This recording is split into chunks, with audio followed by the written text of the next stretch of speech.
Bismillahirrahmanirrahim. Assalamualaikum warahmatullahi wabarakatuh. Innal hamdalillah nahmaduhu wa nasta'inuhu wa nastaghfiruh wa na'udzu billahi min syururi anfusina wa min sayyiati a'malina may yahdihillahu fala mudhillalah wa may yudlilhu fala hadiyalah. Asyhadu an la ilaha illallah wa asyhadu anna Muhammadar Rasulullah alladzi la nabiyya ba'dah.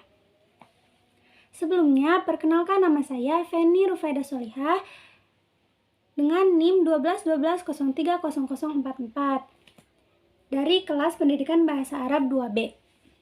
Di sini saya akan mengulas kembali materi sejarah peradaban Islam dengan tema masa Khalifah Umar bin Khattab. Nasab Umar bin Khattab ialah Umar bin Khattab bin Nufail bin Abdul al-Uzza bin Robah bin Ka'ab bin Lu'ay al-Quraisy. Ia dilahirkan di kota Mekah dari suku Bani Adi.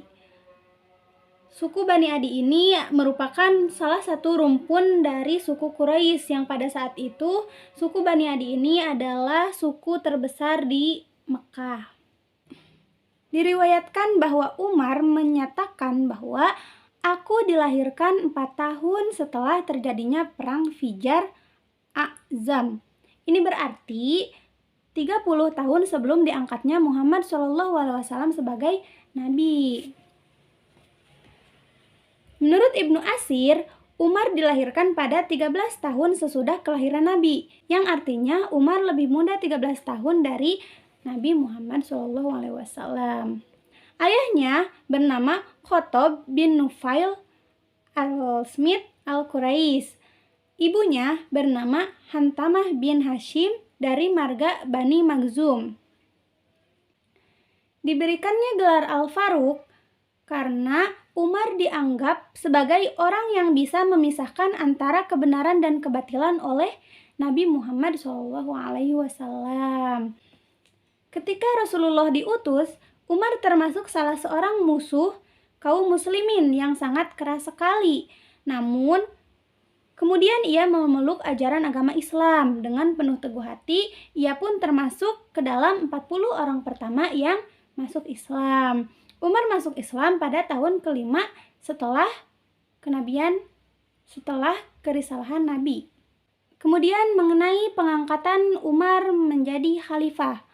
Ketika Abu Bakar merasa sakitnya akan berujung kematian, ia berniat mencalonkan Umar bin Khattab untuk meneruskan kekhalifahannya. Kekhalifahan setelah Abu Bakar As-Siddiq. Abu Bakar merasa khawatir akan terjadi perselisihan, maka ia memilih untuk mencalonkan Umar bin Khattab. Dan ia mulai meminta pendapat beberapa sahabat yang dianggap pantas untuk ikut campur dalam proses pencalonan tersebut.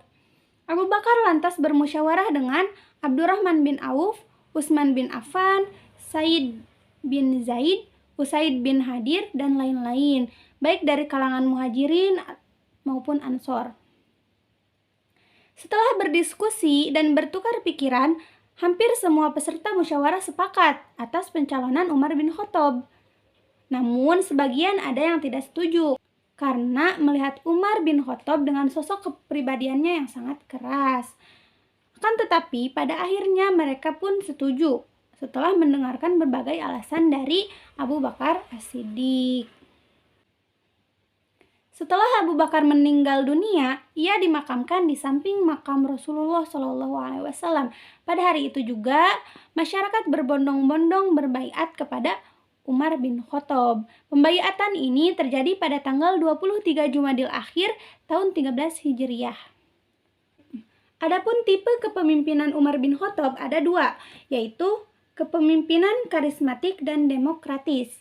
Adapun prestasi pada masa kekhalifahan Umar bin Khattab diantaranya perluasan wilayah Islam hingga ke Persia, kemudian menetapkan kalender Hijriah, kemudian membentuk instansi pemerintahan, selanjutnya menyusun peraturan pajak, kemudian mengangkat para kodi dan membuat undang-undang peradilan, kemudian menetapkan evaluasi tahunan bagi para penguasa khususnya wilayah Islam, dan yang terakhir menyiapkan gudang suplai makanan dan pembekalan. Kemudian hukum pada masa Umar bin Khattab.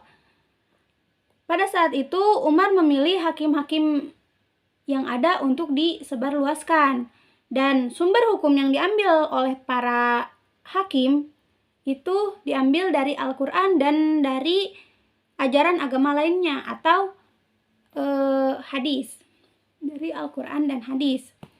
Kemudian ada pendidikan di masa Umar bin Khattab, yaitu dengan 2 pembelajaran. Yang pertama pembelajaran di masjid, dan yang kedua pembelajaran dengan metode kutab.